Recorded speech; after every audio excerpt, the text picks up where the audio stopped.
Retrouvez Le Point avec Equatorial Congo Airlines. Pierre, bienvenue chez vous.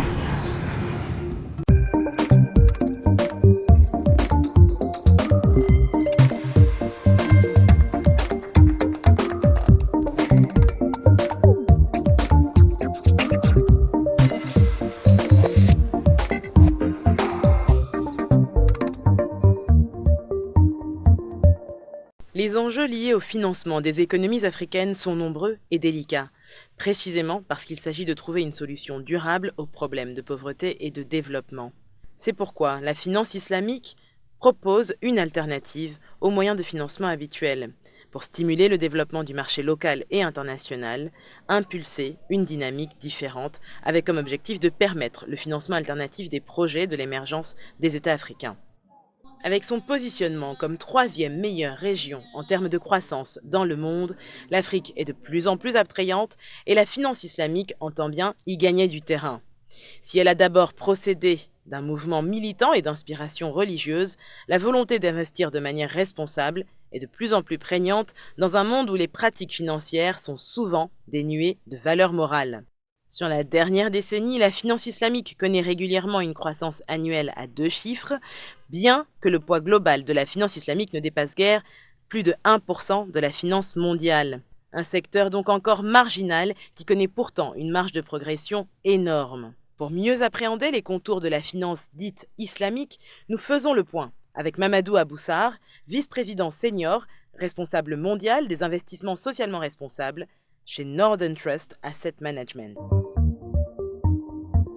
Mamadou Aboussar, êtes-vous prêt à faire le point?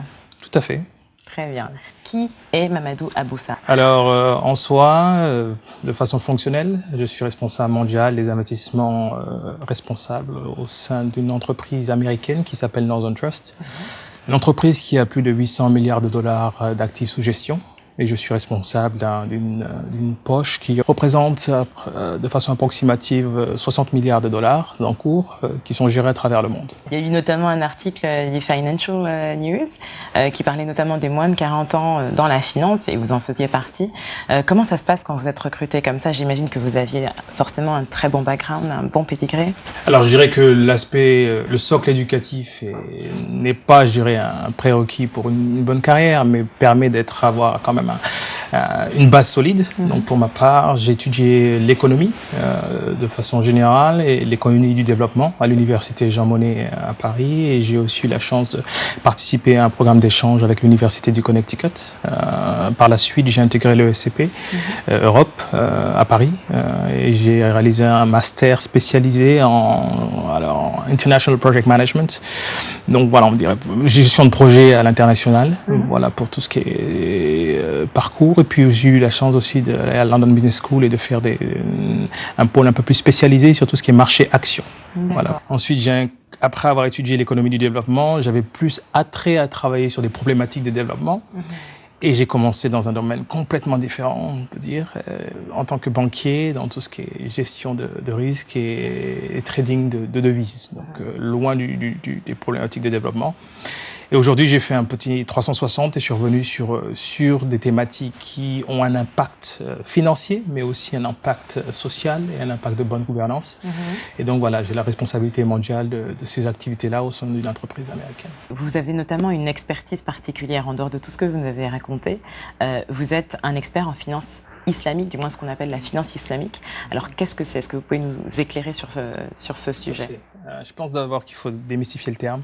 Je pense que le terme islamique en soi est utilisé par les médias d'une façon qui peut être un peu controversée. Mais est-ce que vous pensez à la finance de terme de façon beaucoup plus générale? Elle trouve des fondations dans tout ce qui est enseignement religieux, quelles que soient les religions, de telle façon qu'il y a une finance qui prend en compte les enseignements de la religion catholique. Vous retrouvez aussi la finance qui prend en compte les fondements les fondations religieuses de l'islam. Donc, plutôt qu'islamique, j'utiliserais plutôt le mot islam ou le mot, je dirais, faith-based investing en anglais, qui a trait plus allié à ces préceptes et ces principes religieux. On ne peut pas dire finance religieuse, donc c'est plutôt finance basée sur la foi. Tout à fait, tout à fait. Alors, basée sur la relation et quels sont les fondements et les principes que l'on doit suivre pour être en accord avec sa foi. Je tiens aussi à démystifier le fait que la finance islamique n'a pas qu'intérêt que pour les populations musulmanes.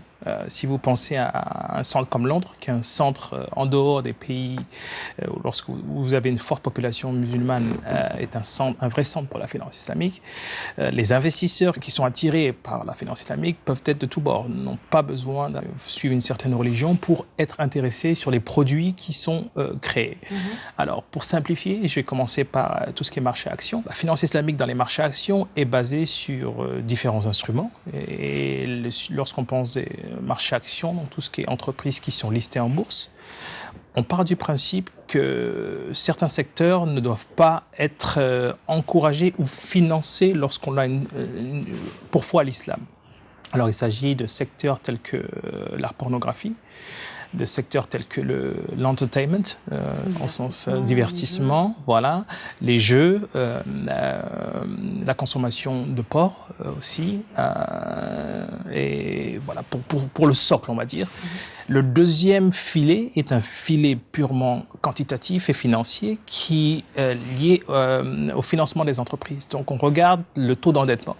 Et le principe, c'est que l'argent qui émane de cette finance-là ne doit pas être basé sur des leviers, c'est-à-dire des mécanismes où on prend une somme d'argent, on essaye de la multiplier afin de prendre des risques supplémentaires et dans le but d'obtenir des gains supplémentaires. Donc le second volet se base sur un ratio de 33,3% de niveau de dette d'une entreprise par rapport à son bilan. Et l'autre élément, c'est de se dire qu'on vit dans un monde international où les entreprises peuvent être non pas concentrées sur un domaine d'activité, mais avoir une exposition à ces secteurs qui sont considérés comme étant en lien avec les principes de l'islam. Et donc, dès lors, on a un système qu'on appelle un système de purification, où on prend les dividendes qui sont liés à ces portions d'activité et on les purifie en donnant une partie à des charités, à des œuvres caritatives. Donc ça, c'est pour ce qu'on appelle l'aspect marché-action. Après, vous avez d'autres mécanismes tels que les murabara ou bien d'autres, je dirais, produits financiers qui partent du principe que l'investisseur et la personne qui prennent le risque doivent être ensemble dans la réalisation de projets. Et donc, lorsque vous, par exemple, vous voulez prendre un prêt pour acquérir un véhicule ou bien une maison, la perception dans la religion musulmane, c'est que le risque doit être partagé entre la banque qui vous prête ou l'individu qui vous prête et le bien en soi et l'apport que vous donnez. Donc, en fait, la différence avec la finance conventionnelle, c'est que le principe de la religion musulmane, c'est qu'on ne doit pas faire de l'argent sur l'argent. C'est cette notion-là qui est importante. Et dès lors, on parle d'un principe de partage des risques et partage des rendements. Donc, par partage, si on prend un prêt classique dans la finance conventionnelle, vous allez à la banque, vous demandez un prêt, on vous l'accorde et on vous annonce que vous allez payer un taux d'intérêt de tant de pourcents. Et sur une longévité qui peut être de 25 à 30 ans, voire plus, dépendant de votre profil. Dans la finance islamique, la banque, en fait, prend l'acquisition du bien, de la maison, on va dire, dans cet exemple. Et en fait, vous allez acquérir des tranches à partir du moment où vous remboursez de façon mensuelle. Généralement, c'est le cycle traditionnel de remboursement. Vous allez rembourser par tranche. Et plus vous remboursez par tranche, plus vous allez acquérir un pourcentage de cette maison. Donc, on pourrait penser que en soi, c'est un mécanisme qui est comparable, sauf qu'il n'y a pas le mot intérêt, mais c'est comparable en ce sens où, si je vous dis, vous avez mis 20% de dépôt, on va dire d'apport au préalable, et donc c'est-à-dire qu'il vous reste 80% qui a été financé par une banque.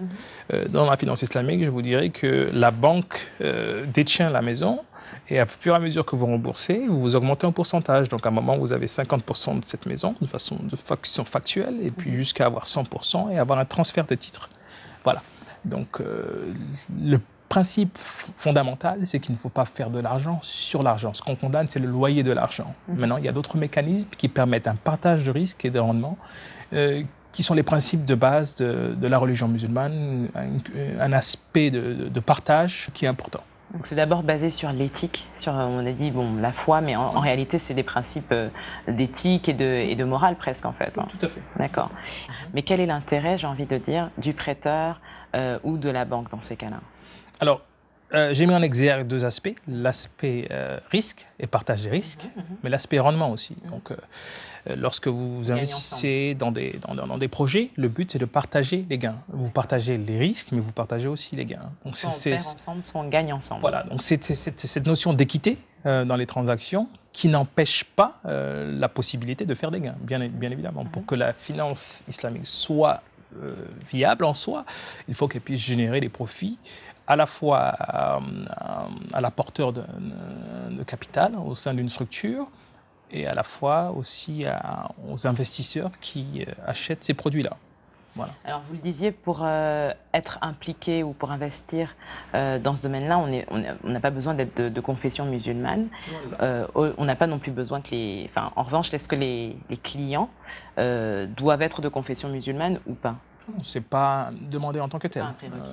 Parce qu'aujourd'hui, il y a environ 25% de la population mondiale qui est de confession musulmane et il semblerait que justement cette finance basée sur des principes d'éthique et de religion, puisqu'on va dire finance islamique, prenne une part de plus en plus importante dans l'économie mondiale. À quoi est-ce que c'est dû? Est-ce que c'est juste qu'on avait besoin d'une finance plus saine dans ce monde-là, ou est-ce que c'est dû à la crise financière? À quoi est-ce que sont dus ces facteurs? Alors, vous avez différents aspects qui peuvent expliquer cet essor, qui est tout de même relatif par rapport à la finance conventionnelle. Et aussi, je pense qu'il y a un aspect intergénérationnel et à quel cycle de vie les individus sont dans leur propre démarche et leur rapport à la religion, tout simplement. Dans certaines parties du monde, la finance islamique n'est pas une alternative, mais correspond à la finance conventionnelle. Vous pouvez penser à l'Arabie saoudite ou à d'autres endroits où vous avez une forte population musulmane. Il s'agit dès lors de ce qui pourrait être la finance conventionnelle. Dans d'autres pays, vous avez un mix beaucoup plus important, et je pense par exemple à des pays d'Afrique subsaharienne. Il s'agit d'une alternative pour les investisseurs et les individus qui désirent soit aligner leur foi à la façon dont ils investissent, ou pour d'autres qui regardent cela de façon pure rendement et diversification. Et la raison pour laquelle je note cela, c'est que pendant la crise financière de 2008, je dirais que toute crise est difficile et je travaillais à ce moment-là pour un fonds quantitatif à Londres, on a retrouvé que beaucoup d'investisseurs conventionnels avaient investi sur des produits qui intégraient le volet de finance islamique, en sachant que le poids d'exposition à tout ce qui était banque et entreprises endettées était moins élevé sur les produits actions liés à la finance islamique. Donc, d'une façon, ils percevaient ces produits comme étant moins risqués et ayant moins de volatilité. Et pendant la crise financière, il se trouve que cette approche a surperformé les indices conventionnels de référence. D'accord, donc d'où la relativité que vous teniez à souligner. Mais cela dit, en dehors de ça c'est sur l'aspect crise financière, est-ce que l'essor, bien qu'il soit relatif, est dû à des facteurs particuliers? Alors, je vais éviter d'entrer dans le coin de dire qu'il y a un repli identitaire ou religieux par rapport à cela, parce qu'on parle de produits financiers, on ne parle pas de géopolitique ou même de religion en tant que telle. Je dirais que si vous regardez un peu le profil type des investisseurs, vous trouvez qu'il s'agit d'individus qui ont généralement au-dessus de 45 ans. On a regardé un peu les données statistiques. Et donc, de telle façon qu'au cycle de la vie, on se retrouve à un moment beaucoup plus proche de la religion, et ça dépend des individus. Donc, je vais éviter de généraliser, mais on trouve vraiment cette composante générationnelle et dans le profil d'investissement et d'investisseurs qui sont attirés par ce type de mécanisme. Pour le reste, il faut aussi considérer où les populations musulmanes sont en pleine croissance, je parle de façon nominale. Vous pouvez penser à la Malaisie, qui est un gros centre de finance islamique. Vous pouvez penser aux pays du Golfe, avec l'Arabie saoudite en tant que socle, mais les Émirats arabes unis aussi offrant une belle plateforme et une alternative. Et aussi le continent africain. Le Sénégal a une banque islamique, plus d'une banque, et d'autres sont en train d'acquérir des licences. Vous pouvez penser à l'Afrique du Nord avec le Maroc, et la Tunisie. Vous pouvez descendre vers le Kenya, qui était vraiment l'un des pionniers à commencer à établir la finance islamique, même si c'est pas un pays où la population musulmane est moins importante qu'au Sénégal ou bien qu'au Nigeria. Et vous pouvez aussi regarder l'Afrique du Sud, qui, voilà, là est vraiment le contre-exemple, où on se dirait population musulmane très petite, mais quand même une plateforme possible pour avoir une exposition à ces produits. Alors, quels sont les produits, justement, qui intéressent ces populations qui investissent dans cette finance, dans ce type bien particulier de la finance? Alors, ça va de la finance, ce qu'on appelle la banque de détail, donc les produits courants. Vous avez un compte, vous désirez avoir un prêt pour un véhicule. Il y a des mécanismes qu'on appelle Ijira, qui veut dire leasing. Donc en fait, le bien, vous payez un loyer et avec après la possibilité de l'acquérir pleinement. Et après, il y a les investissements. Si vous avez une partie d'épargne, vous pouvez investir sur des produits actions ou des produits de taux. La nuance que sur les produits de taux, il ne s'agit pas des produits de taux classiques, on parle de soukouk.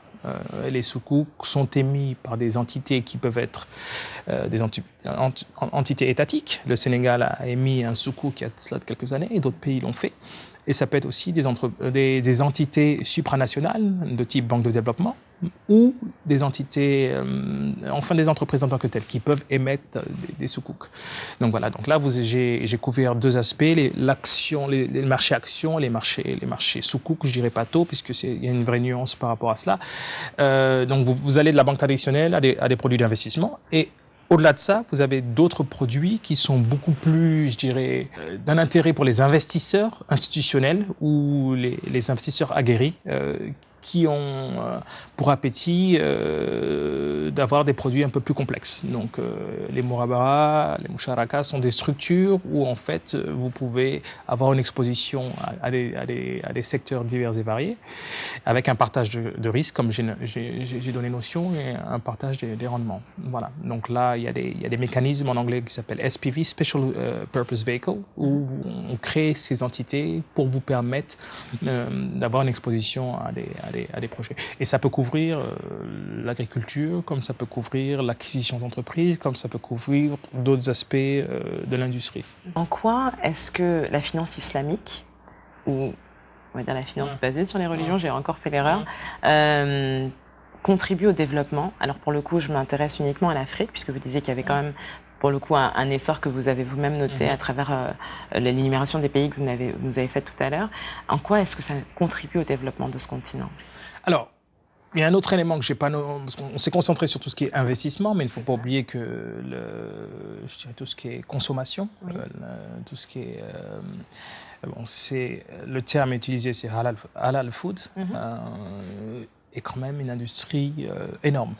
La cuisine halal. Voilà. Le marché de l'industrie. L'industrie, halal. tout à fait. Et l'industrie ne se limite même pas à tout ce qui est produit de consommation en tant que tel. Ça couvre aussi le domaine de l'hôtellerie. Vous avez des hôtels qui sont des hôtels, on appelle ça dry hotel, où on ne sert pas d'alcool, on ne sert pas du porc, et qui sont des hôtels qui peuvent être liés à des grandes chaînes. Donc c'est un domaine en plein essor qui est aussi lié à ces mouvements de population et à un intérêt pour une frange de la population d'allier leur style de vie avec leurs principes, leur religion, leur foi. Et donc voilà, donc c'est beaucoup plus large que ce que j'ai énoncé. Maintenant, pour votre question par rapport à l'Afrique et le potentiel, je dirais que il y a deux aspects à regarder, l'aspect démographique et l'aspect religion, donc la proportion de la population qui peut être des fois musulmane. On a des grands pays tels que le Nigeria, vous avez une forte population musulmane, d'autres pays où c'est moindre, de façon nominale, mais si vous regardez le split, par exemple au Sénégal, vous avez 90% de la population qui est de confession musulmane. Donc un terreau favorable, mais je pense que la plupart des individus n'ont peut-être pas connaissance ou une vraie compréhension de ce que cela veut dire. Et donc ça part aussi du taux de bancarisation en Afrique, qui est vraiment beaucoup plus faible que d'autres parties du monde. Donc, vous avez deux barrières à franchir. La première, c'est que les populations ont besoin d'avoir accès à des produits bancaires de base, ouverture de compte, possibilité de prendre des prêts. Mais vous allez trouver que si vous leur offrez une alternative en leur disant voici deux types de finances, une finance conventionnelle dont vous avez soit connaissance ou pas connaissance, mais il y a aussi une alternative, qu'il s'agit d'une finance qui peut être plus en lien avec vos propres principes, vos propres foi. Et voici les produits. Et si vous comparez, vous pouvez avoir des produits financiers qui sont aussi variés. Ça ne limite pas le champ des options, loin de là. Mais je pense que c'est le plus important, c'est de véhiculer l'information et de s'assurer que même dans les points les plus retranchés, ça passe par l'éducation. Et je pense que c'est ce qui est peut-être ce qui manque pour qu'on trouve un vrai essor en Afrique subsaharienne pour le moment, je dirais. Je pense qu'il y a un pont entre votre activité, votre expertise dans la finance dite islamique, encore une fois, et ce que vous faites aujourd'hui, puisque vous êtes responsable, vous nous le disiez, de l'investissement socialement responsable au sein de votre structure qui est Northern Trust. Alors, Northern Trust Asset Management, pour le nom en entier. Qu'est-ce que ça veut dire? En quoi est-ce que ça consiste aujourd'hui, votre travail? Alors, mon travail consiste, je dirais que j'ai pas de day-to-day bien défini. C'est ce qui rend le métier d'autant plus passionnant. Mais j'ai un mandat important du comité de direction, c'est de permettre aux clients à la fois institutionnels, c'est-à-dire des entreprises, des fonds de pension, des fonds souverains, mais aussi les clients, Northern Trust a un positionnement particulier, donc ça sera des clients plutôt dans la frange de ce qu'on appelle private banking, ou des clients assez richissimes, je dirais, pour leur classification, d'allier leurs principes, et là il s'agit de principes d'éthique ou d'autres aspects, à la gestion de leur portefeuille. Donc je vais vous donner par exemple deux, trois exemples. Vous avez dans des pays comme les Pays-Bas, une loi qui interdit l'exposition à tout ce qui est bombe à fragmentation. Et on voit l'impact que ça a dans certains pays d'Afrique, le taux d'handicapés.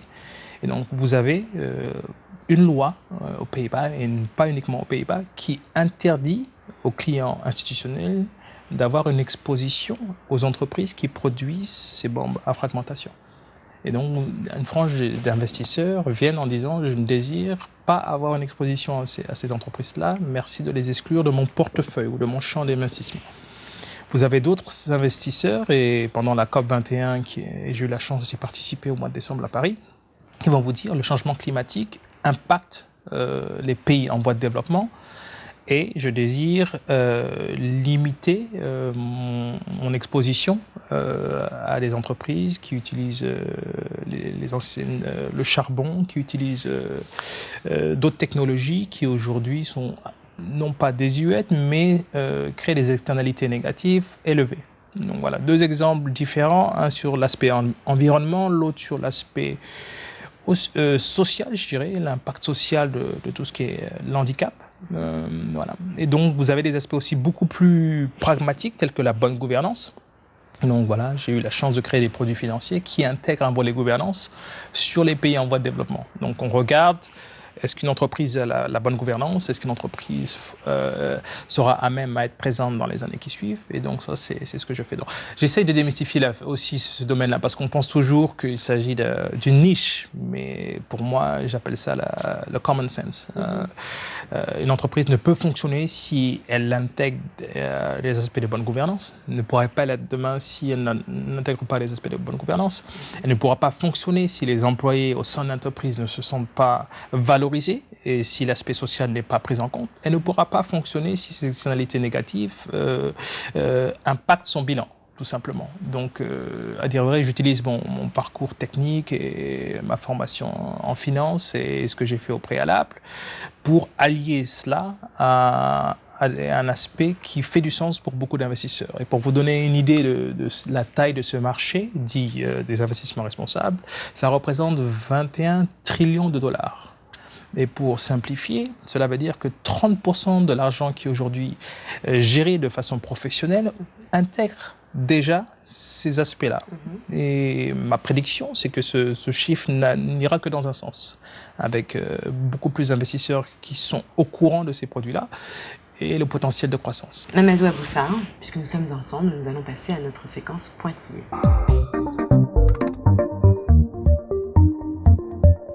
Mamadou Aboussar, si je dis Afrique, quel est votre point d'interrogation? À quand notre moment? Si je dis Afrique, quel est votre point d'exclamation?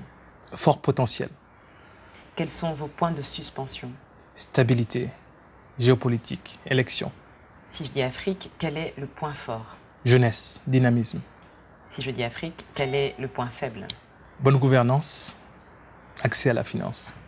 Quel est votre meilleur souvenir d'Afrique? Le Tchéboudjienne, le Yassa, l'ingéniosité de la jeunesse, les valeurs. Quel est votre pire souvenir d'Afrique? Problème d'infrastructure, délestage, génocide et je dirais instabilité. Quel est votre vœu le plus cher pour ce continent? Qui réalise son potentiel. On a la chance d'avoir un continent avec de fortes ressources, donc que l'Afrique réalise son potentiel. Quelle place occupe l'Afrique dans votre cœur? Elle me définit en tant que telle, sénégalo-béninois, voilà. Donc, Quelle est, selon vous, Mamadou Aboussar, la clé du développement de l'Afrique? je dirais l'accès aux mécanismes de développement. Et le premier volet, c'est l'indépendance monétaire, qui pour moi est importante et un préalable au développement. Enfin, Mamadou Aboussar, quel est votre point final? Mon point final, c'est qu'il n'y a pas de point final, c'est une journée, c'est un voyage. Donc j'espère qu'on aura l'occasion de discuter plus amplement sur ces thématiques. Merci beaucoup. C'est moi qui vous remercie.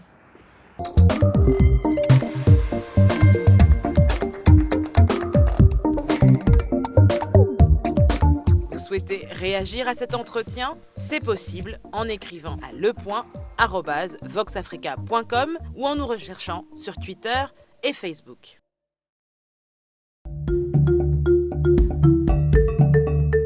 C'était Le Point avec Equatorial Congo Airlines. Iker, bienvenue chez vous.